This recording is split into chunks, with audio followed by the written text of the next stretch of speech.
तो गाइस, अगर आप शहर में रहते हैं और आप अपने घर के लिए कुछ इस तरीके के पौधे तैयार करना चाहते हैं और उनमें काफी अच्छी ग्रोथ लेना चाहते हैं, कुछ इस तरीके के फ्रूट्स लेना चाहते हैं और 100% ऑर्गेनिक सब्जियां अपने घर में उगाना चाहते हैं, तो इसके लिए आपको क्या करना है, इनकी नर्सरी कैसे तैयार करनी है, नर्सरी के लिए सीड्स कहाँ से लाने हैं, नर्सरी में सीड्स जर्मिनेट कैसे कराने हैं, उसके लिए कोकोपीट नहीं है तो क्या करना है, हमें अगर डायरेक्ट पौधे ही खरीदने हैं तो वो कहाँ से खरीदने हैं, पौधा जर्मिनेट होने के बाद हमें मिट्टी कैसे तैयार करनी है, मिट्टी में क्या क्या मिलाना है, पौधे लगाने के लिए बिल्कुल फ्री में पॉट कैसे तैयार करने हैं, उनमें मिट्टी कितनी भरनी है, उनमें खाद कौन सा डालना है, उनके फ्लावरिंग कैसे आएंगे, कैसे फ्लावरिंग को बढ़ाना है और फ्लावर्स को फ्रूट में कन्वर्ट कैसे करना है, पौधों में क्या क्या रोग लगते हैं उनको कैसे ठीक करना है, हम अपने घर में ऑर्गेनिक फर्टिलाइजर कैसे बनाएंगे, हम अपने घर में ऑर्गेनिक इंसेक्टिसाइड कैसे बनाएंगे। आज की वीडियो में हम इन्हीं चीजों के बारे में बात करने वाले हैं। और अगर आप अपने घर में एक बागवानी तैयार करना चाह रहे हैं, मतलब है कि अगर आप अपने घर में सब्जियों को उगाना चाह रहे हैं बिल्कुल ऑर्गेनिक तरीके से, तो उसके लिए हम आपको बिल्कुल जीरो से लेके फ्रूट्स आने तक की सारी प्रोसेस आज शेयर करने वाले हैं। तो आज की वीडियो काफी ज्यादा इंटरेस्टिंग होने वाली है, चलिए वीडियो को शुरू करते हैं।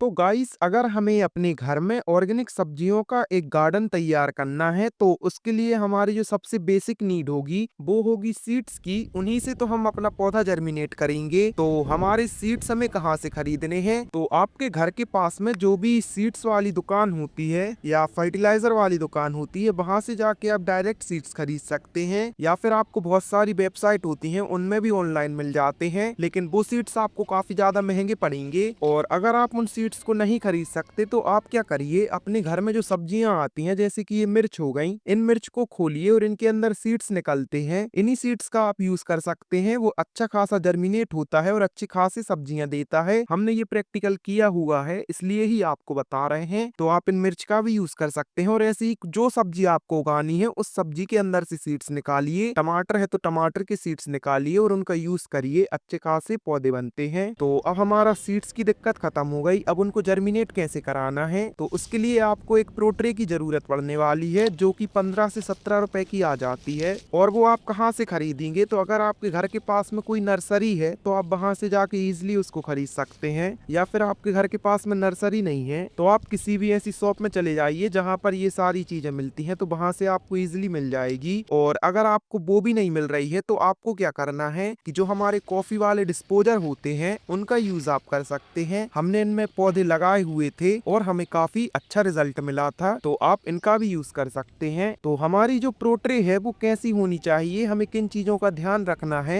उसके ऊपर हमने एक प्रॉपर वीडियो बनाई है। तो आप हमारा चैनल विजिट करके वो वीडियो देख लीजिएगा एक बार। अगर आप नर्सरी तैयार करते हैं या फिर आप प्रोट्रे खरीदने जा रहे हैं उससे पहले, वो आपको काफी ज्यादा हेल्प करेगी। आप हमारा डायरेक्ट चैनल विजिट करके उन वीडियोस को देख सकते हैं। हम जो भी आपको टॉपिक समझाने वाले हैं उसके ऊपर हमने एक प्रॉपर वीडियो बनाई है, तो वो वीडियो आपकी काफी ज्यादा हेल्प करेंगी। तो आप उन वीडियोस को एक बार जरूर देख लीजिएगा कि आपको प्रॉपर प्रोट्रे कैसी खरीदनी है। तो चलिए, अब हमारा प्रोट्रे भी आ गई। अब हमें उसमें सीड्स जर्मिनेट कराने के लिए कुछ सॉइल की जरूरत पड़ेगी। बेसिकली कोकोपीट का बहुत ज्यादा यूज किया जाता है, लेकिन अगर आपके पास कोकोपीट नहीं है, आप स्टार्टिंग कर रहे हैं, तो आप क्या करिए, मिट्टी तैयार कर लीजिए। हमने अपने घर में मिट्टी तैयार की थी। मिट्टी में आप 2 3 4 चीजें मिला के इसको मिट्टी तैयार कर सकते हैं। तो उसमें आपको क्या मिलाना है, तो मिट्टी में आपको सबसे पहले एक नॉर्मल मिट्टी रहेगी आपकी, अगर ब्लैक सॉइल है उसमें हल्की सी पीली मिट्टी मिला दीजिए, हल्की सी सैंड मिला दीजिए और उसमें धान के छिलके मिला दीजिए। इन सारी चीजों को मिला के आप अच्छा एक मिक्सचर तैयार कर लीजिए और उसमें आपको काउडंग कंपोस्ट भी डालना है, जिसको गाय का देसी गोबर बोला जाता है, उसको भी यूज करना है आपको। और इन सारी चीजों का मिक्सचर बना के आप इन कप्स में भर दीजिए और कप्स में आप सीड्स डाल दीजिए, आपके जर्मिनेट हो जाएंगे काफी अच्छे। और अगर आपके पास कोकोपीट है और प्रोट्रे भी है तो आप प्रोट्रे में कोकोपीट भरिए और उसमें अच्छे तरीके से एक एक एक, एक सीड्स ऐसे डाल दीजिए। एक नहीं डालेंगे, 2 डाल दीजिए और उनको आप लगा दीजिए, आपकी सीड्स जर्मिनेट हो जाएंगे। और हाँ, आपको सीड्स जर्मिनेट करने से पहले एक और चीज ध्यान रखनी है कि अगर आपके इधर ज्यादा तेज धूप पड़ती है तो आप उसको कुछ इस तरीके से ढक सकते हैं। ऐसा करने से आपके पौधे जर्मिनेट जल्दी होते हैं। उन सीड्स को हमने प्रोट्रे में भी लगा दिया, उनमें हमने मिट्टी भी तैयार कर ली उनकी और उनमें जर्मिनेट भी कर लिए। अब हमारे सीड्स जर्मिनेट हो गए, तो अब हम उनको लगाना कब है, तो जब हमारे सीड्स 30 से 35 दिन के हो जाते हैं तब हमें उनकी प्लांटिंग करनी है। कुछ ऐसे पौधे होते हैं जो कि 40 दिन तक भी जाते हैं, लेकिन वो कुछ ही होते हैं।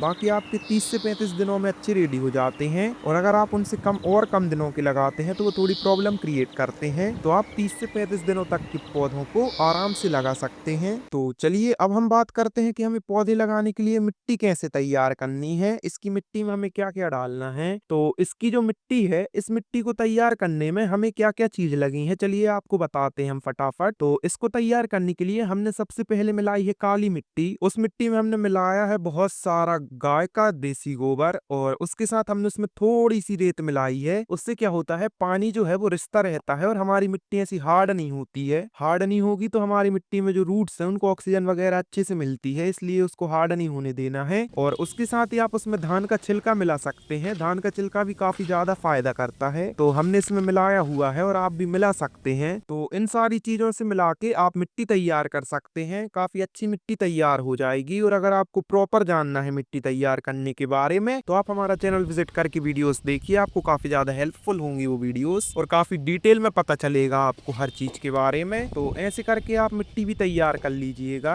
अब हमारी मिट्टी भी तैयार हो गई, नर्सरी भी तैयार हो गई। अब हमें क्या करना है, उनके लिए एक पॉट लेना है। तो ये जो पॉट है हमारे, इनको हमने काटा हुआ है तेल वाले कुप्पों से, तो आप उनका यूज कर सकते हैं, या फिर आप ग्रो बैग भी मंगवा सकते हैं ऑनलाइन। या फिर आप ग्रो बैग नहीं मंगवा पा रहे हैं तो आप ऐसे इनका यूज कर सकते हैं, बाल्टी का भी यूज कर सकते हैं कुछ इस तरीके की।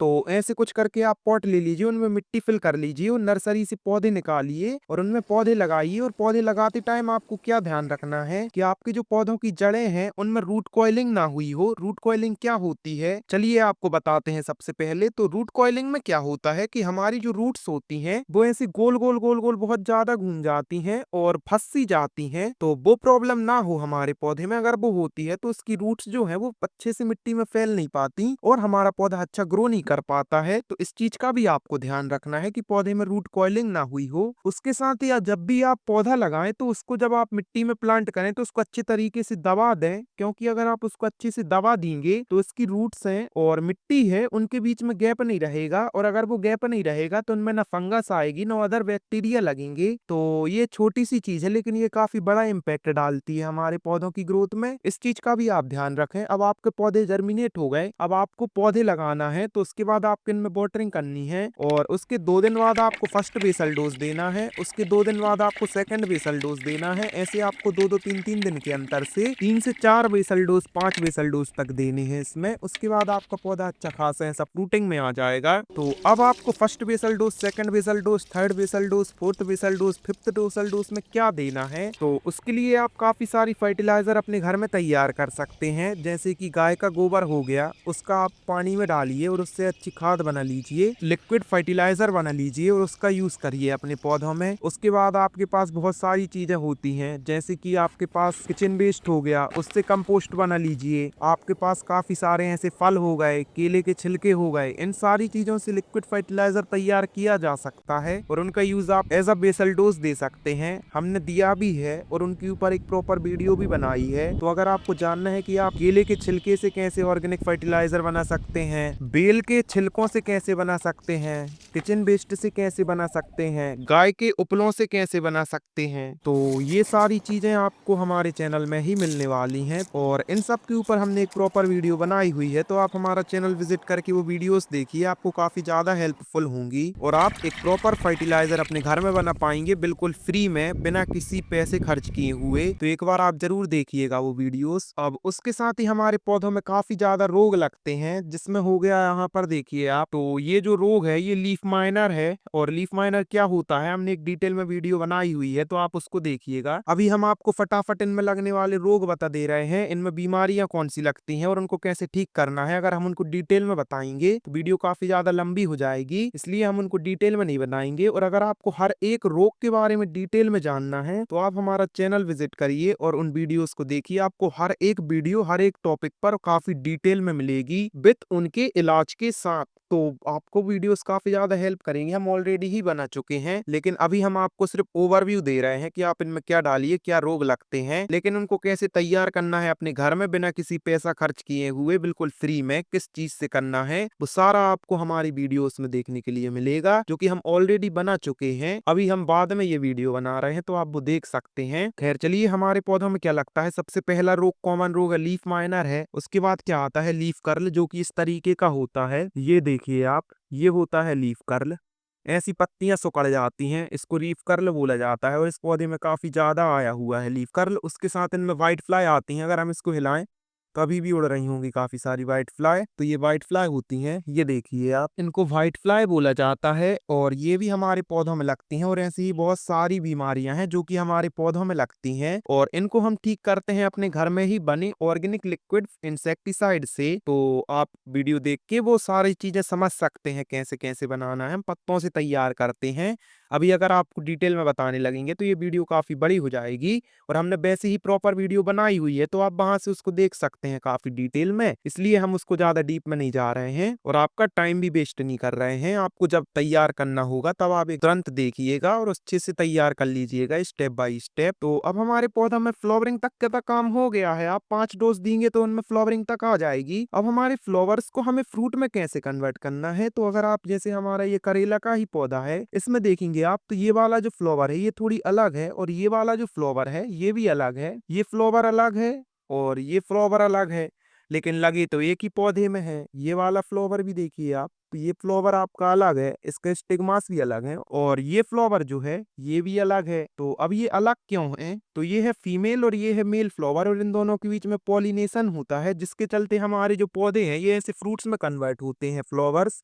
तो इनके बीच में पॉलिनेशन कैसे होता है? तो इसको कराती हैं मधुमक्खियां। और अगर आपके पास मधुमक्खियां नहीं है, आप घर में लगा रहे हैं, तो मधुमक्खी कहाँ से आएंगी? और अगर इनमें पॉलिनेशन नहीं होगा तो हमारे फ्लावर्स झड़ जाएंगे। तो इसके लिए आप क्या करिए, इस फ्लावर को ऐसे तोड़िए, इसकी पंखुड़ी हटाइए, ऐसे करके इनको पॉलिनेट करा दीजिए। इसके स्टिग्मास को इसके स्टिग्मा से छुपा दीजिए। आपकी पॉलिनेशन की प्रोसेस कंप्लीट हो गई। इसके ऊपर भी हमने एक प्रॉपर वीडियो बनाई है। पॉलिनेशन क्या करना है, क्या होता है, कैसे करना है, कब करना है, कितना करना है, ये सारी चीजें आपको उस वीडियो में मिलेगी। ये हमने रिसेंटली ही अपलोड की हुई है, अभी बनाई है, तो आप उस वीडियो को भी देख लीजिएगा। जब आपके पौधों में फ्लावर्स आ जाएं आप उनमें पॉलिनेट करिएगा। अभी हम आपको बताएंगे तो आप भूल जाएंगे। जब आपके फ्लावर्स आए तब आप उनमें पॉलिनेशन की प्रोसेस करिए और कैसे करना है आप हमारी एक बार वीडियो देख लीजिएगा, आपको काफी डिटेल में पता चल जाएगा। अब हमारे पौधों में आएंगे ऐसे फ्रूट्स और इन फ्रूट्स जब ये बड़े हो जाए तो इनको तोड़ के आप खा सकते हैं। और अब कॉन्ग्रेचुलेसन, आपकी एक प्रॉपर घर में ऑर्गेनिक बागवानी बन के तैयार हो चुकी है। आपने उनके फ्रूट्स भी खा लिए हैं। तो फिर चलिए इस वीडियो को हम यहीं एंड करते हैं और आपको ये डिटेल्स कैसी लगी हमें कमेंट करके जरूर बताइएगा। और अगर आपको और भी वीडियोस देखनी है काफी डिटेल में, जो भी हमने आपको बताया है वो सारा हमने प्रैक्टिकल किया हुआ है और उन सब की प्रॉपर वीडियो भी बनाई हुई है, तो आप वो वीडियोस जाके देख सकते हैं। आपको काफी ज्यादा इंफॉर्मेटिव, इंटरेस्टिंग लगने वाली हैं वो वीडियोस। तो चलिए इस वीडियो को हम यहीं एंड करते हैं और मिलते हैं आपसे कल।